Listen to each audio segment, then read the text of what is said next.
नमस्कार बच्चों, कैसे हैं आप सब। आशा करती हूँ आप सभी अच्छे होंगे, स्वस्थ होंगे, खुश होंगे और अपनी पढ़ाई भी अच्छे से कर रहे होंगे। जैसा कि आप सभी जानते हैं, मैं हूँ आपकी हिंदी की अध्यापिका और मैं स्वागत करती हूँ आप सभी का आईसीटी वर्चुअल क्लासरूम में। और आज हम यहाँ पर एकत्रित हुए हैं पढ़ने के लिए क्लास 7 की हिंदी।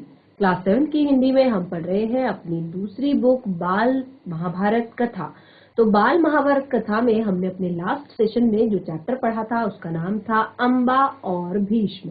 तो अम्बा और भीष्म जो हमारा चैप्टर था उसमें हमने यहाँ पर पढ़ा था कि किस तरह से भीष्म ने अपने छोटे भाई विचित्र वीर्य के विवाह के लिए 3 कन्याओं का हरण किया था, जिसमें अम्बा, अंबिका और अम्बालिका 3 कन्याएं थी। तो 3 कन्याओं का जब उन्होंने हरण किया था तो उस समय पर जहां पर वो गए थे, एक तरह से वहां से जब वो कन्याओं को ला रहे थे तो वहां पर राजा शाल्व जो था, राजा शाल्व ने उनका पीछा किया और फिर यहाँ पर भीष्म ने राजा शाल्व को भी हरा दिया। तो उन सब में बड़ी जो थी अम्बा, वो शाल्व को मन ही मन अपना पति मान चुकी थी और शाल्व पर मोहित हो गई थी। तो एक तरह से वो शाल्व से विवाह करना चाहती थी। तो उन्होंने ये अपनी जो एक तरह से ख्वाहिश थी, अपने मन की जो इच्छा थी, वो भीष्म के सामने रखी। उन्होंने कहा कि आप मेरा हरण करके लाए हैं, लेकिन जो मेरे मन की इच्छा है, मेरे मन की जो बात है वो ये है कि मैं अपने मन ही मन में शाल्व को अपना पति मान चुकी हूँ। तो अब आप आगे जो भी करना चाहें, जो भी कहना चाहें, मैं आपकी हर एक आज्ञा का पालन करूंगी। तो इस तरह से भीष्म ने उन्हें आज्ञा दे दी कि तुम शाल्व के पास जाओ, लेकिन शाल्व ने अम्बा को नहीं अपनाया। उन्होंने कहा मैं हरण करी हुई स्त्री को, जो मुझसे जीती गई हो स्त्री, मैं उसको स्वीकार नहीं करूंगा। तो इस तरह से अम्बा के 6 साल एक तरह से जो राजा के पास और हस्तिनापुर आते जाते बीत गए। तो एक तरह से उनके जीवन में बहुत सारा दुख था। इस तरफ उन्हें भीष्म भी नहीं अपना रहे थे, विचित्र वीर्य ने भी उन्हें नहीं अपनाया था और राजा शाल्व ने भी उन्हें नहीं अपनाया था। तो वो बहुत ज्यादा दुखी हो गई थी और उन्होंने सोच लिया था कि उनके जीवन में जितने भी दुख है, जितने भी कष्ट है, वो सब भीष्म के कारण ही है। तो उन्होंने भीष्म से बदला लेने की ठान ली थी। तो भीष्म से उन्होंने बदला लेने की ठानी और उन्होंने बहुत सारे राजाओं से इसके लिए रिक्वेस्ट की। इसके लिए उन्होंने हेल्प लेनी चाहिए कि मुझे भीष्म से युद्ध करना है, भीष्म से लड़ाई करनी है, तो आप मेरी हेल्प करेंगे। लेकिन क्योंकि भीष्म का लोहा तो हर एक राजा मानते, तो उस समय पर सभी ने उनकी हेल्प करने से मना कर दिया, उनकी सहायता करने से मना कर दिया, अर्थात भीष्म के साथ युद्ध करने से मना कर दिया। उसके बाद अम्बा ने जो गुरु थे, एक तरह से जो कौरवों के गुरु थे, उनसे उन्होंने हेल्प ली। तो उन्होंने कहा कि उन्होंने एक योजना बनाई कि उन्होंने स्त्री का रूप छोड़कर पुरुष का रूप धारण कर लिया। अपने तपोबल से उन्होंने तप किया और अपने तपोबल से स्त्री का रूप छोड़ करके पुरुष का रूप धारण कर लिया और वो महाभारत के युद्ध में आ गई। और महाभारत के युद्ध में वो अर्जुन के सामने से बैठी हुई थी, लेकिन यहाँ पर भीष्म ने उन्हें पहचान लिया, उन्हें पता चल गया और उसके बाद एक तरह से उन्होंने भीष्म पर बाणों का प्रहार किया और इस तरह से भीष्म को उन्होंने उस टाइम पर मार दिया था। तो ये सारी चीजें हमने पढ़ी थी, इन सब बातों पर हमने चर्चा की थी अपने लास्ट सेशन में। अब हम यहाँ पर एक नए जो कैरेक्टर है, एक नया जो पार्ट है, एक नया नाम जो है यहाँ पर महाभारत में विदुर जी का, उनके बारे में हम यहाँ पर पढ़ेंगे। देखिए, भीष्म पितामह और उनकी प्रतिज्ञा को आप समझ चुके हैं, भीष्म पितामह की मृत्यु कैसे हुई वो आप समझ चुके हैं। अब हम विदुर के बारे में पढ़ेंगे। तो विदुर कौन थे? तो देखिए, जैसे मैंने आपको बताया कि जो पूरी महाभारत की कथा है उसका सार तो हम अपने शुरुआत में ही, जो हमारा पहला अध्याय था महाभारत की कथा का, उसमें हम पढ़ चुके थे कि कैसे कैसे ये पूरी महाभारत हुई। अब देखिए, जो महाभारत हुई वो लोगों के बीच में हुई, तो कौन कौन इसके मुख्य पात्र थे वो जानना तो जरूरी है, तभी हम पूरी महाभारत की कथा को समझ पाएंगे। तो विदुर जी के बारे में यहाँ पर पढ़ते हैं। तो विचित्र वीर्य की रानी अंबालिका। देखिए, विचित्र वीर्य जो थे उनकी कितनी रानियां थी? विचित्र वीर्य की कितनी रानियां थी? मैंने आप लोगों से कहा है कि जब भी आप पढ़ें तो एक एक चीज को ध्यान में रखकर पढ़ें। एक ऐसा नहीं कि केवल रीडिंग कर लिया, जब भी पढ़े तो एक एक बात, जैसे मैंने शुरुआत में पूरे रिलेशन आपको क्लियर करवाए थे कि कैसे शांतनु का विवाह गंगा से हुआ, फिर शांतनु का विवाह सत्यवती से हुआ, फिर शांतनु के जो दो पुत्र थे चित्रांगद और विचित्रवीर्य, उन किस तरह से चित्रांगद की मृत्यु हुई, किस तरह से विचित्रवीर्य की 2 शादियां हुई, किस तरह विचित्रवीर्य की 2 पत्नियों के 2 पुत्र हुए, धृतराष्ट्र और पांडु, और उन 2 पुत्रों के एक के 100 पुत्र, एक के 5 पुत्र हुए, और इस तरह से ये महाभारत की कथा आगे बढ़ी। यहां से महाभारत की कथा की शुरुआत हुई। तो ये सारा रिलेशन मैंने आपको बताया था। अब यहाँ पर कुछ और जो नाम है, कुछ और जो पॉइंट्स है जिन पर हमें डिस्कस करना है। तो विचित्रवीर्य की रानी अंबालिका, क्या बताया था मैंने, विचित्रवीर्य की 2 रानियां थी, अंबिका और अंबालिका। ठीक है, विचित्रवीर्य के लिए 3 कन्याओं का हरण किया गया था, अंबा, अंबिका और अंबालिका। लेकिन अंबा जो थी उनका विवाह विचित्रवीर्य के साथ नहीं हुआ, अंबिका और अंबालिका का विवाह विचित्रवीर्य के साथ हुआ। तो उनकी जो रानी थी अंबालिका, विचित्रवीर्य की जो रानी थी अंबालिका की दासी जो थी, हर रानी के साथ एक दासी हुआ करती थी जो उनकी हेल्प करती थी, मदद करती थी। क्योंकि देखिए रानी है, वो कहते हैं ना कि बिल्कुल ऐसे बैठे हो जैसे राजकुमार हो, जैसे राजा हो, जैसे तुम्हारे नौकर चाकर लगे हुए हैं आसपास। तो जो राजा है उसकी हेल्प के लिए तो सब खड़े रहते हैं, रानी की हेल्प के लिए दासियां खड़ी होती हैं। तो बिल्कुल यहाँ पर जो अंबालिका थी उनकी भी एक दासी थी, और उनकी कोख से धर्मदेव का जन्म हुआ। उनकी जो दासी थी उनकी कोख से धर्मदेव का जन्म हुआ, और वह ही आगे चलकर विदुर के नाम से विख्यात हुआ। और जो धर्मदेव थे, यानी कि अंबालिका की जो दासी थी उनकी कोख से धर्मदेव का जन्म हुआ, और वही आगे चलकर विदुर के नाम से विख्यात हुए। धर्मशास्त्र और राजनीति में उनका ज्ञान अथाह था। क्यों था? क्योंकि देखिए अब राजा के घर में ही उनका जन्म हुआ था, जो रानी की खास दासी थी वो, तो उनका पालन पोषण भी बिल्कुल उसी अंदाज में हुआ था, उसी तरीके से हुआ था, और उन्होंने बचपन से ही राजपाट ही देखा था। तो धर्मशास्त्र और राजनीति में उनका ज्ञान बहुत ज्यादा था, अथाह था। वे बड़े ही निस्पृह थे, क्रोध उन्हें छू नहीं सकता था। युवावस्था में ही पितामह भीष्म ने उनके विवेक और ज्ञान से प्रभावित होकर उन्हें राजा धृतराष्ट्र का प्रधानमंत्री नियुक्त कर दिया था। देखिए, जब पांडु वन को गए थे तो उस टाइम पे, क्योंकि पहले धृतराष्ट्र क्या थे, जन्मांध थे, जन्म से अंधे थे, तो पांडु को राजा बनाया गया। पांडु ने काफी टाइम तक वहां पर अच्छे से राज किया, लेकिन फिर उन्होंने अपनी किसी गलती का पश्चाताप करने के लिए वो अपनी दोनों पत्नियों के साथ, कुंती और माद्री के साथ वन में चले गए। तो जब वो वन में चले गए तो यहाँ पर धृतराष्ट्र यानी कि जो जन्म से अंधे थे उनको राजा बनाया गया। अब देखिए, वो तो जन्मांध थे, वो एक तरह से केवल राजा नियुक्त हो सकते थे, राजा बन सकते थे, लेकिन इनका पूरा काम काज संभालने की जिम्मेदारी दे दी गई थी विदुर को।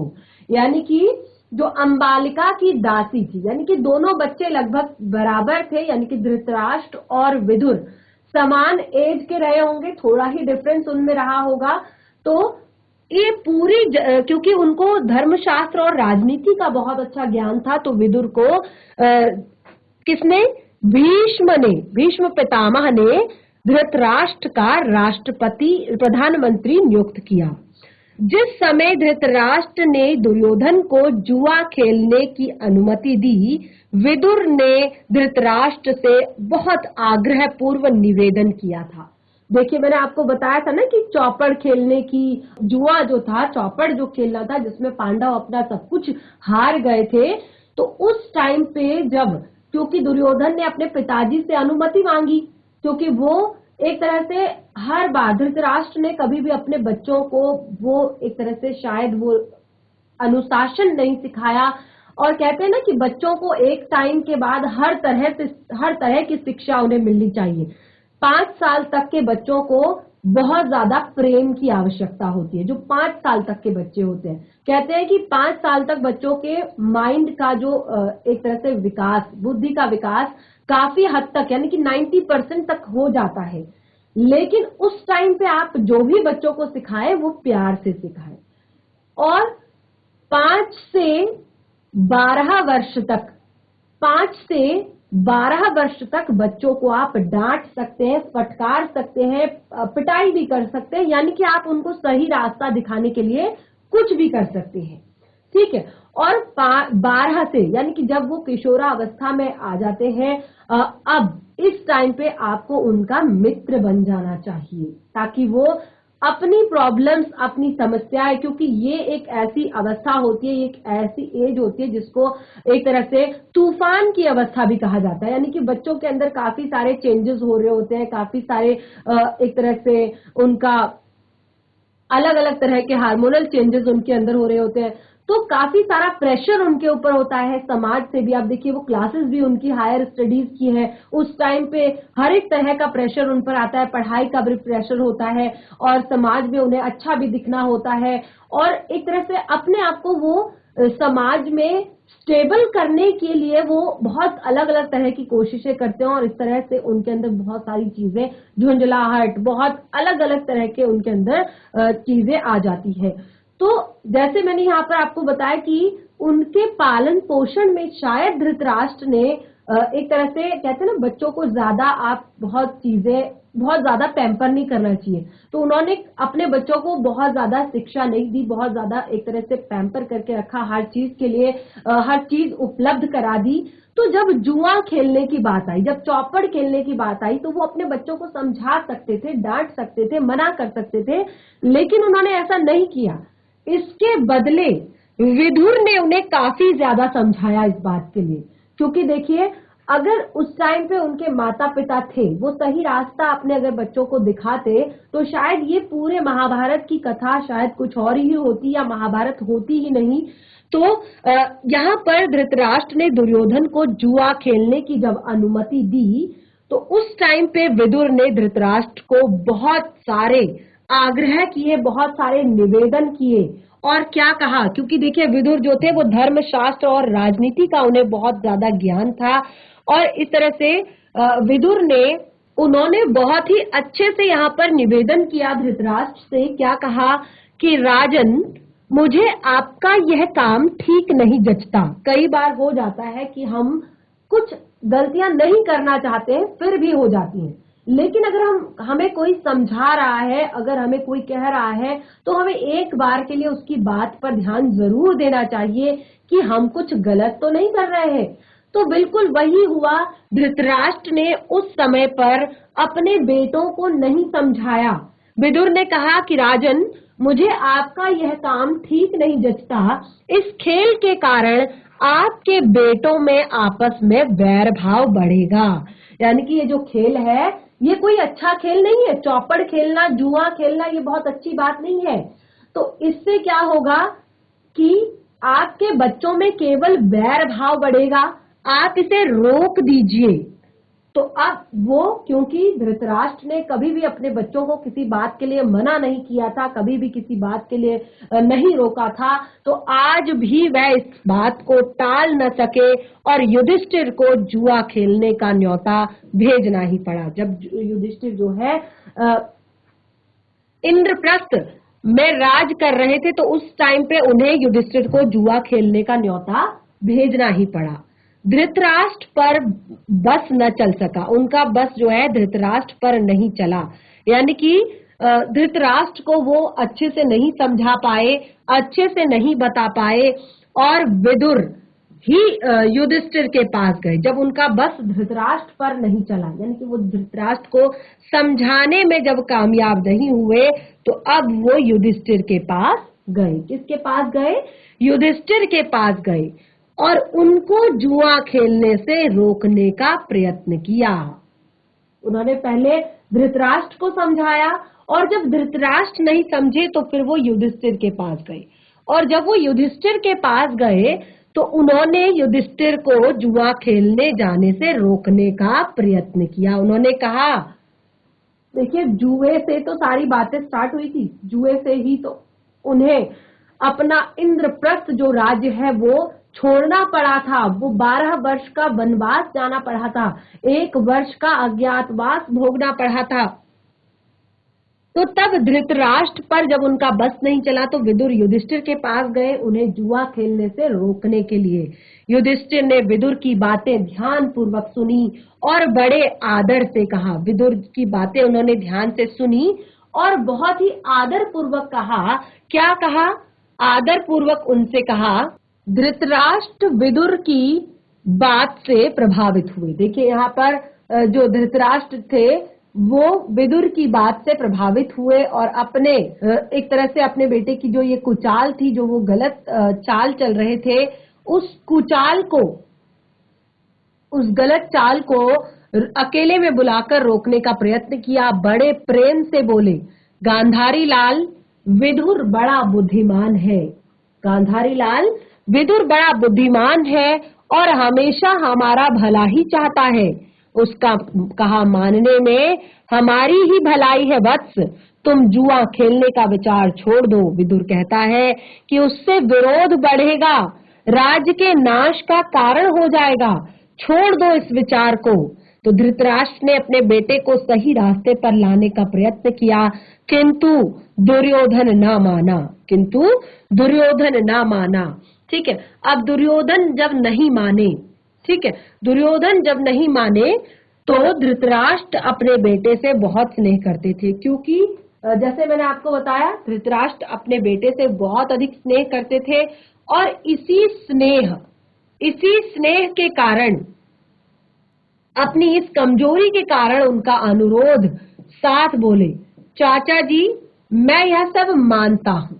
ठीक है, उन्होंने कहा कि चाचा जी मैं यह सब मानता हूँ, पर जब काका धृतराष्ट्र बुलाएं तो मैं कैसे इनकार करूं। अब युधिष्ठिर ने क्या कहा? युधिष्ठिर ने उनसे कहा कि चाचा जी मैं यह सब मानता हूं, पर जब मेरे चाचा जी धृतराष्ट्र बुला रहे हैं तो मैं कैसे मना कर सकता हूं। युद्ध का खेल के लिए बुलाए जाने पर जाना क्षत्रिय का धर्म नहीं है।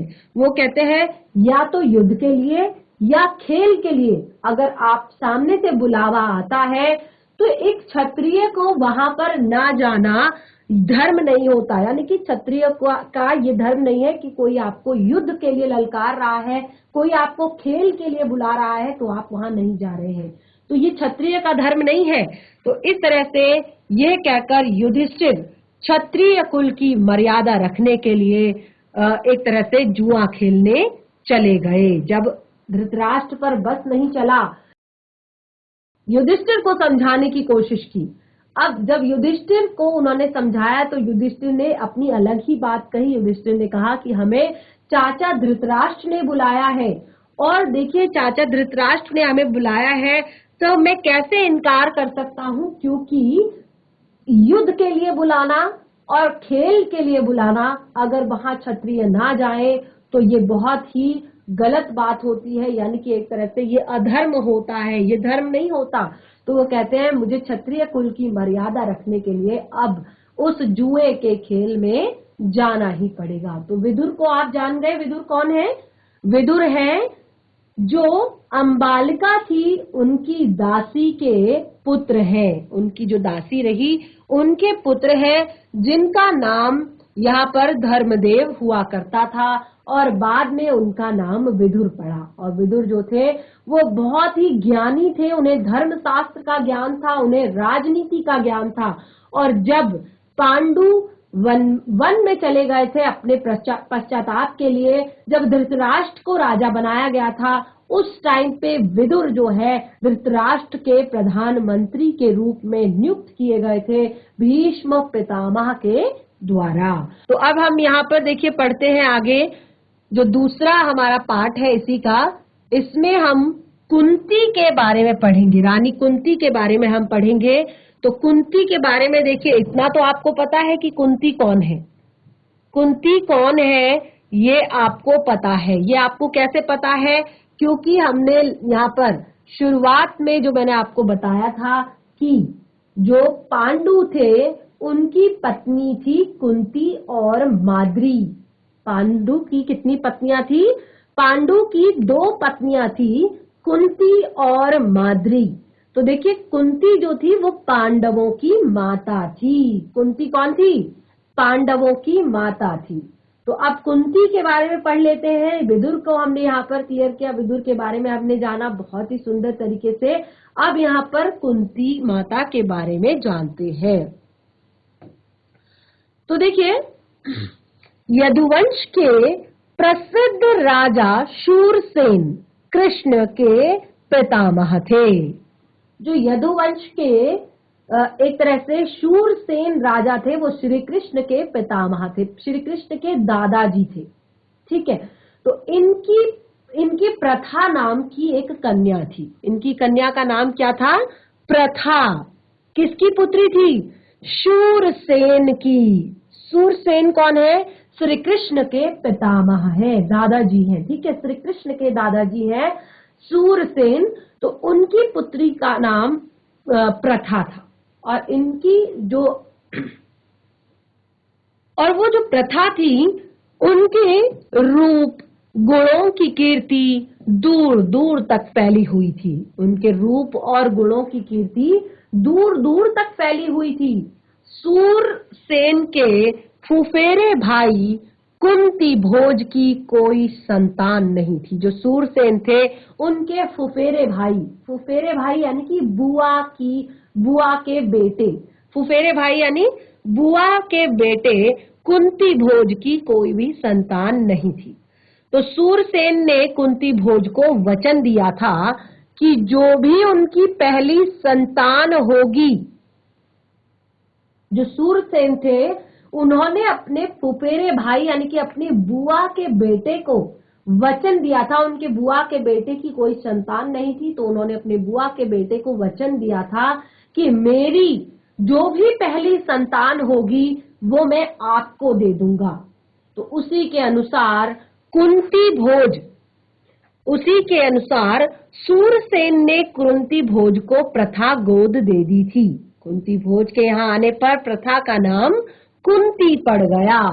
तो जो प्रथा थी वही कुंती थी। और कुंती कौन थी? शूरसेन की बेटी थी। और शूरसेन ने ये प्रॉमिस किया था, ये वादा किया था अपने फुफेरे भाई को कि मेरी जो भी संतान होगी वो मैं तुम्हें दे दूंगा। ठीक है, तो कुंती भोज को जब उन्होंने दिया प्रथा को, प्रथा जो थी वो बहुत ही सुंदर थी, बहुत ही प्यारी थी। उसके रूप के साथ साथ गुणों की कीर्ति भी दूर दूर तक फैली हुई थी। तो कुंती के यहाँ आने पर उनका नाम, क्योंकि वो कुंती भोज के यहाँ आ गई थी, तो उनका नाम प्रथा से बदलकर कुंती रख दिया गया। कुंती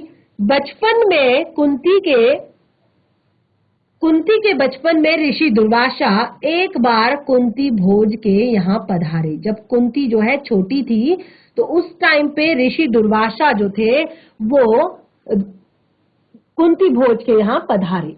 तो कुंती 1 वर्ष तक बड़ी सावधानी और सहनशीलता के साथ उनकी सेवा सुक्षा की। तो 1 साल तक जब छोटी सी थी कुंती, तो उस समय तक कुंती भोज के यहाँ ऋषि दुर्वासा पधारे। ऋषि दुर्वासा भी बहुत क्रोधी स्वभाव के थे, तो उस समय पर वो वहां पर पधारे। 1 वर्ष वो वहां पर रहे।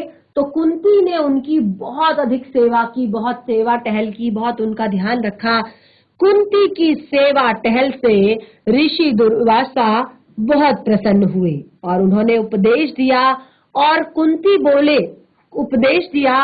बोले कुंती भोज कन्ये, तुम किसी भी देवता का ध्यान करोगी तो वह अपने ही समान एक तेजस्वी पुत्र तुम्हें प्रदान करेगा। तो देखिए ये उन्हें आशीर्वाद दिया था कुंती को। किसने?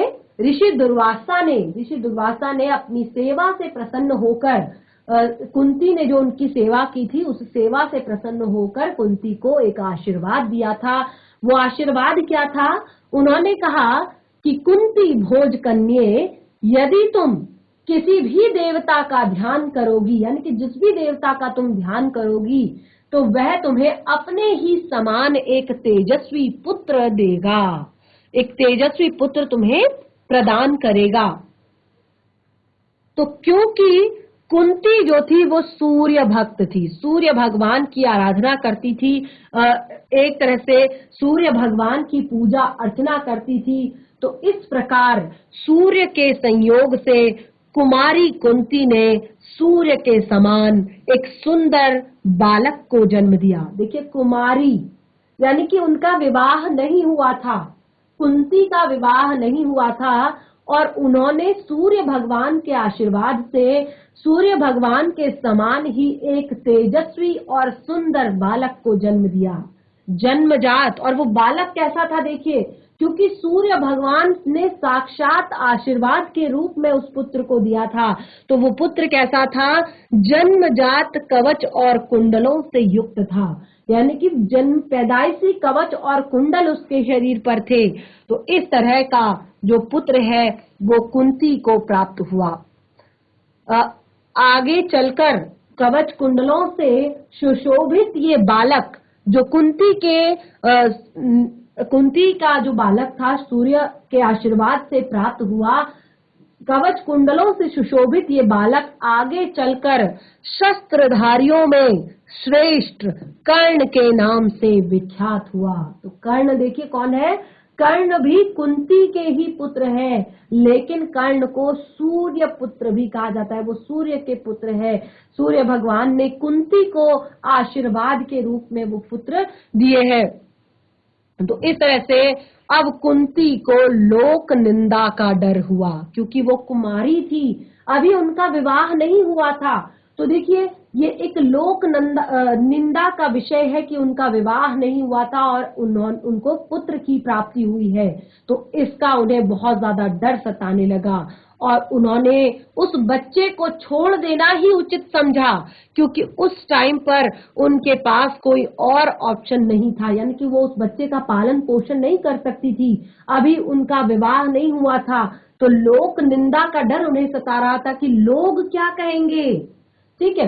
तो इसीलिए उन्होंने बच्चे को एक पेटी में डालकर बड़ी सावधानी के साथ बंद करके उसे गंगा की धारा में बहा दिया। ये आपने टीवी सीरियल्स में भी देखा होगा, महाभारत की जो कथा आती है बहुत ही सुंदर तरीके से इसका वर्णन किया गया है, बहुत ही सुंदर तरीके से इसको चित्रित भी किया गया है। बहुत ही दुख के साथ जो आशीर्वाद के रूप में प्राप्त वो पुत्र था, कुंती ने उसे एक बक्से में बंद किया और उस बक्से को नदी के प्रवाह में बहा दिया।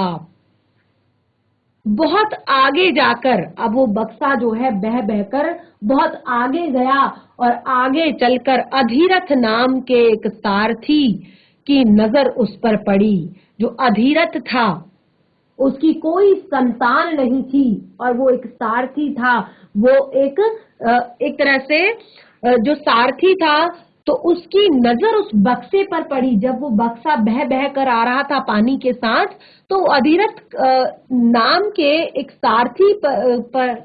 सारथी की नजर उस पर पड़ी, तो उसने पेटी निकाली और खोलकर देखा।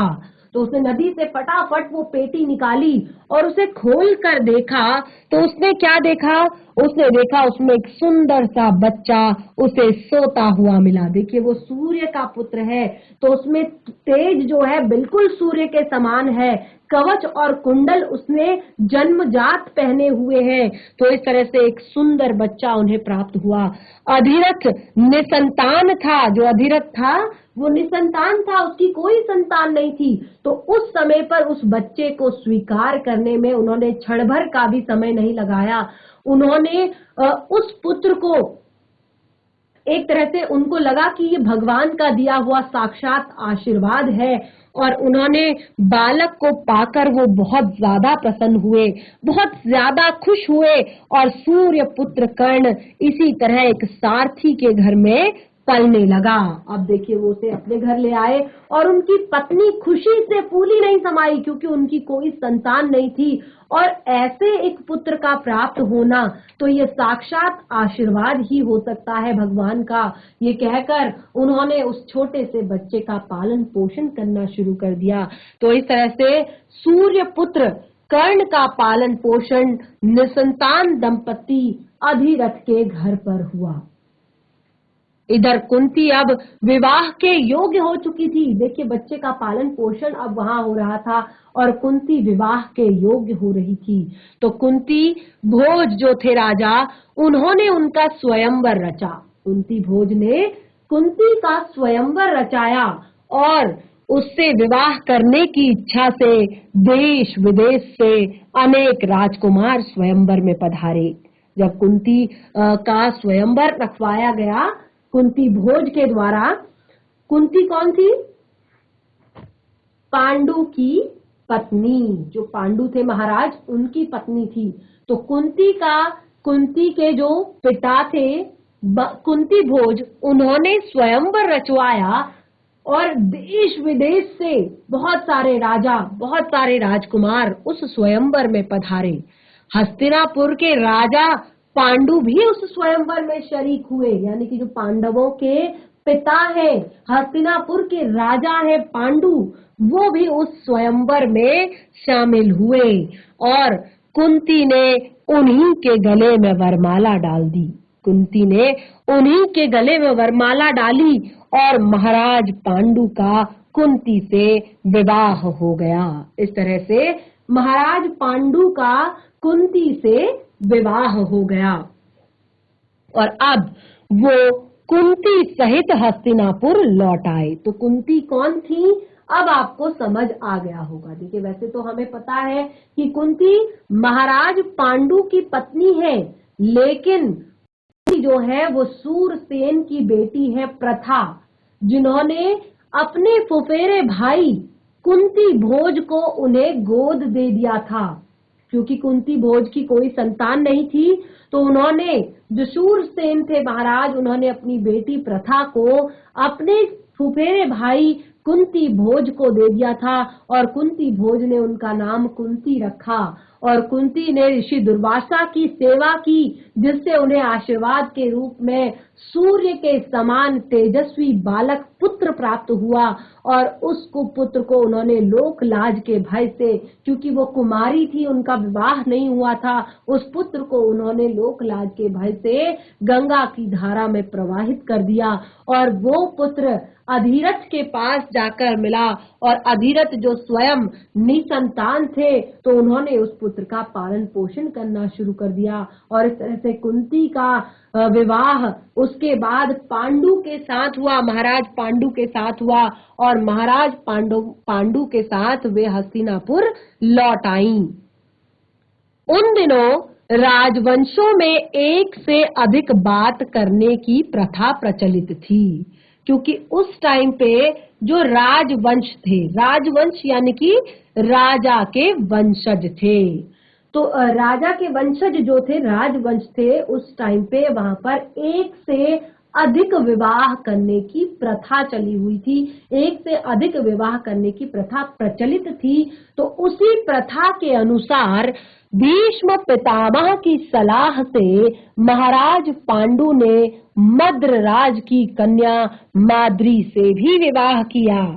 तो उस टाइम पे जो प्रथा थी एक से अधिक विवाह करने की, उसी प्रथा के अनुसार जो पांडु थे उन्होंने फिर से, एक बार उनका विवाह कुंती से हुआ, फिर से उन्होंने मद्रराज की कन्या माद्री से विवाह किया। मद्रराज की जो कन्या थी माद्री, उनसे विवाह कर लिया। एक दिन महाराज पांडु वन में शिकार खेलने गए। अब देखिए, मैंने कहा था ना कि एक पश्चाताप के कारण उन्हें वन में जाना पड़ा था। तो वो पश्चाताप क्या था जिस कारण उन्हें वन में जाना पड़ा था अपना संपूर्ण राजपाट छोड़कर? वो पश्चाताप कुछ इस तरह से था, ध्यान पूर्वक पढ़िए, देखिए कथा कितनी ज्यादा इंटरेस्टिंग है, कितनी ज्यादा ज्ञानवर्धक है, कितनी महत्वपूर्ण बातें आपको यहाँ पर पता चल रही है। तो एक दिन महाराजा पांडु वन में शिकार करने गए। तो क्या था कि वही हिरण के रूप में, एक हिरण के रूप में ऋषि दंपत्ति भी विहार कर रहे थे। ऋषि दंपत्ति यानी कि देखिए, ऋषियों के पास बहुत सारा तपोबल होता है, क्योंकि वो दिन रात तप करते रहते हैं, तपस्या करते रहते हैं, पूजा करते रहते हैं। तो अपने तपोबल के कारण वो किसी भी तरह का भेष धारण कर सकते हैं, किसी का भी रूप धारण कर सकते हैं। तो इसी तपोबल के कारण एक ऋषि दंपत्ति यानी कि पति और पत्नी दोनों साथ में विहार कर रहे थे, घूम रहे थे वन में बहुत अच्छे से। तो क्योंकि पांडु वहां पर शिकार करने गए थे, तो पांडु ने अपने तीर से हिरण को मार गिराया। उस टाइम पे पांडु ने तीर से हिरण को मार गिराया, और उनको यह नहीं पता था कि यह एक ऋषि दंपत्ति है, क्योंकि वो ऋषि दंपत्ति हिरण के वेश में वन में विहार कर रहे थे, घूम रहे थे।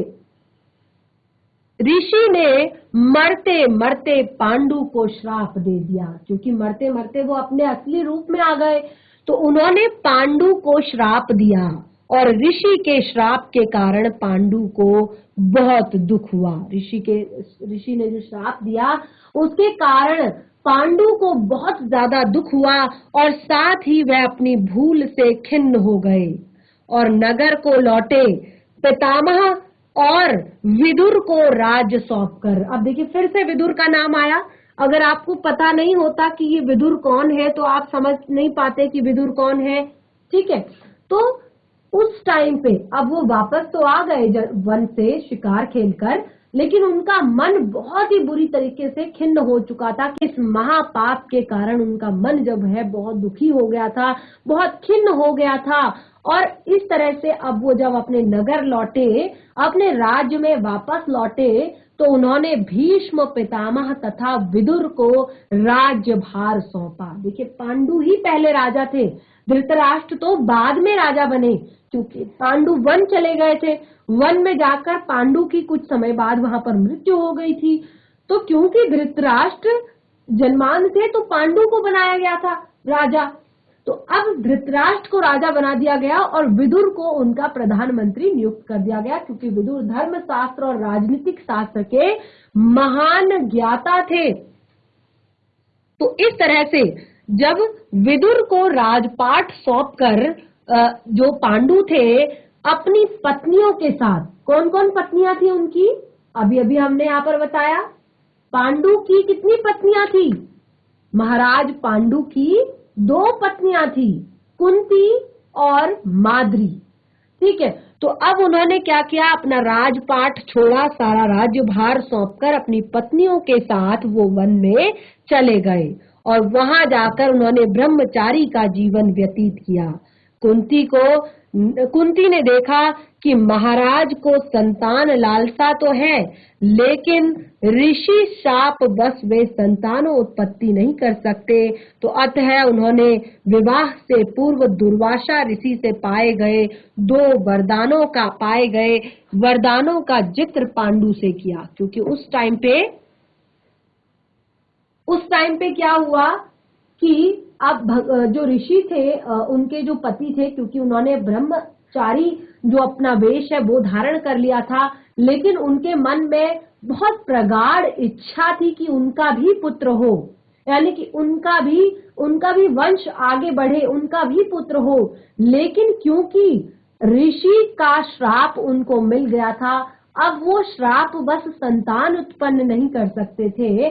तो इसीलिए विवाह से पूर्व जो दुर्वासा ऋषि से उन्हें वरदान प्राप्त हुआ था कि आप जिस भी देवता का आप एक तरह से चिंतन करेंगी, मनन करेंगी, मन से जिस देवता को याद करेंगी, तो आपको उन्हीं के अनुरूप बालक प्राप्त होगा। तो यहाँ पर कुंती और माद्री दोनों ने देवताओं के अनुग्रह से 5 पांडवों को जन्म दिया।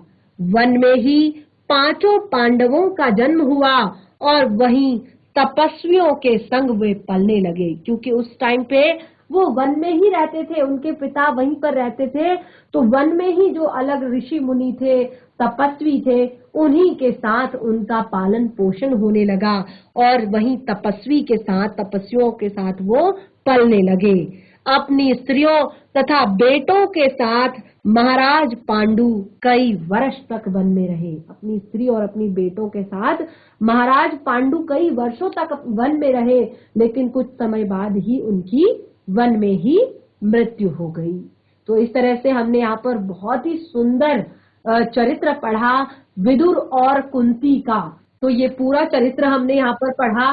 तो अब देखिए बाकी का जो हमारा शेष भाग है उसको हम कंटिन्यू करेंगे अपने नेक्स्ट सेशन में, और साथ ही आगे के जो भी पार्ट्स हैं उनको भी कंटिन्यू करेंगे। तो मैं आशा करती हूँ कि आपको ये बाल महाभारत की कथा पढ़ने में, सुनने में, समझने में इंटरेस्ट आ रहा होगा और आप इससे कुछ सीख रहे होंगे। जितना भी पढ़ा है घर पर जरूर रिवाइज करें। हम मिलेंगे अपने नेक्स्ट सेशन में, तब तक के लिए धन्यवाद। आपका दिन शुभ हो।